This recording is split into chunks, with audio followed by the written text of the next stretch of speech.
Hello, Robert Colgan here with Group 6 News at Indian River County State College Human Development class. A lot of buzz has been going around the nation in regards to euthanasia and how whether it is fair or unfair for its patients and the doctors that have to take place in this ordeal.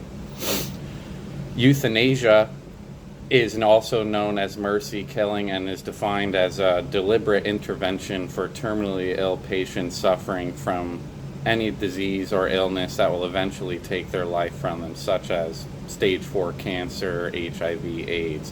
Something that a patient, if they do not have the funds to be able to handle it or don't want to go through the pain, they can seek a doctor and essentially request to be peacefully put to death via the euthanasia. There are many articles about this, one specifically written by Jessica Stern, where she argues some circumstances in regards to rights to one's own body and death, and basically states that the person is born and that is their body, and then they can do as they please with their body. Someone under such pain, such as terminal stage 4 cancer, should be able to choose whether to have the right to go to a doctor's office and request to be put to sleep painlessly, rather than suffering many years to come through the sickness, spend hundreds of thousands of dollars, and ultimately meet the inevitable end. Jessica Stern also discussed death as a private matter, which do not tell people how to live their personal lives, and everything will be kept within their own family, and it shouldn't be publicized.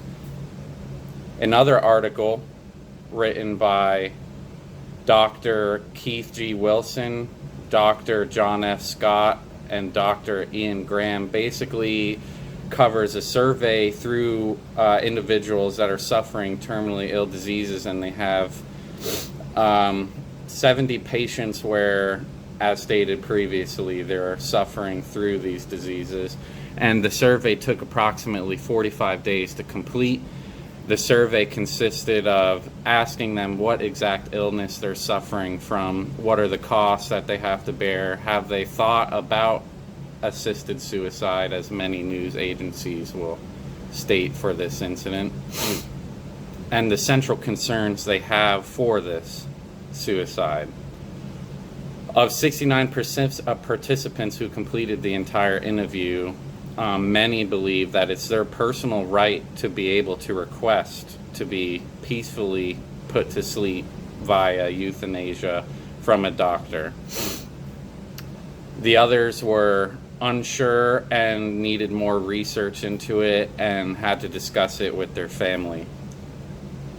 The conclusion of their study, with advanced cancer care policies and having access to both euthanasia and physician-assisted suicide if pain became intolerable, many of them ultimately seek to take that higher route and just not live in pain or fear for their family and fear of being a drain on anyone financially. Now let's go to the street and see what the public thinks about this matter. Robert Colgan, IRSC News. Thank you for inviting me in your home. I'm doing a news report in regards to terminally ill euthanasia. Have you heard of anything regarding this situation? Yes, but I have to do more research about it. What exactly did you hear regarding this? It's people with cancer that can't control, or they can control how they want to die, and they could go to a doctor and say that they could die. But that's all I really know about it so far. Oh, okay. Yeah, that's pretty good. Have you heard or do you agree with this at all, or? I do, but it's still sad because you know that people are dying, but if they want to do it that way, then that's their choice. So what would make you think that someone would be willing to end their life? I just think it's their decision, but they can't really figure it out by themselves, so they need doctors to help them, and the doctors put them to sleep like easily. So painlessly Yeah, is what you're painlessly. trying to say? Yeah.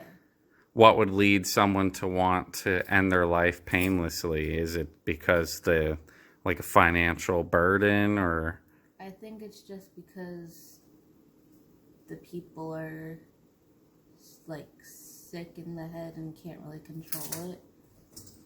sick in the head, or sick that they're not going to be able to recover from the sickness at all? Yeah, sick that they can't recover. Oh, okay. So do you feel in and of a sense that since they're in a sickness that they can't recover from, that they want to save themselves from pain and like a financial burden to the family and or their loved ones? Yeah, even though it's sad, I think that's what it comes down to. Hmm. So would you be for it or against it, or do you need to continue your research and figure out a side that you would stand? Right now, I would say I stand for it, but I would still have to continue researching furthermore. Okay, well, thank you for your time, and hope you have a good day. Thanks. Well, there you have it, folks. While our one interviewee said that she was unsure about it but kind of agreed, a lot more further research needs to go into this situation. One can understand that it's involved with a life and it's going to be hurtful regarding the situation. The doctor performing the procedure, the person undergoing the procedure, the family members of those who are near and dear to the person undergoing the procedure.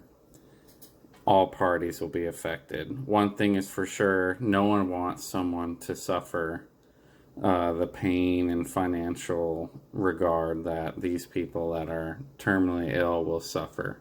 While it's still a big debate, we'll see where it goes in the future. This is Robert Colgan, IRSC News, Group 6. See you tomorrow.